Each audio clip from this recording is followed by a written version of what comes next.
Millions of people gamble every year, especially around March Madness. What some don't realize is the bigger issue is the game that some face with gambling. Channel 8's Macy Meyer has more on problem gambling and what it can do to so many people. Macy?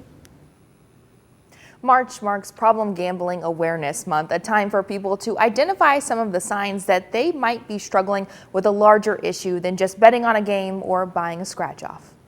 I finally got to a point where I didn't necessarily hit a rock bottom. For me, it was more of was so exhausted of leading a double life. It's an issue around 2 million Americans face, a severe gambling problem, and another 4 to 6 million with a mild gambling problem. At Choices Treatment Center in Lincoln, they see people from all walks of life come in for help, whether they realize they have an issue or not. I think one of the universal things they've tried and failed to quit.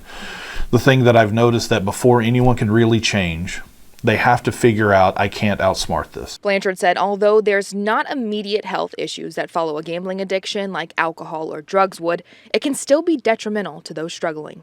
They followed a couple who had become homeless. They were living out of their vehicle, which had no gas, and they're looking under the seats for coins so that they can buy a scratch off because they're still convinced if I win, then we can get out of this hole. It's one thing to buy a scratch off here and there or place a bet every so often, but Blanchard says when you can't step away from the gambling, that's when you should know you have an issue. For people in recovery like Chandra, finally reaching out for help was a huge relief. It's been great as far as I'm a dad, and for me that's the biggest thing, is being as transparent with her, and being transparent with everyone's the big thing, is that there's so much freedom in my life knowing that I can be transparent with who I am. Now, if you feel like you might have a problem, the easiest thing to do is take a gambling evaluation test. They are free and can help you start the road to recovery. We will have that information on our website after the show. All right, Macy Meyer, thank you so much for that report.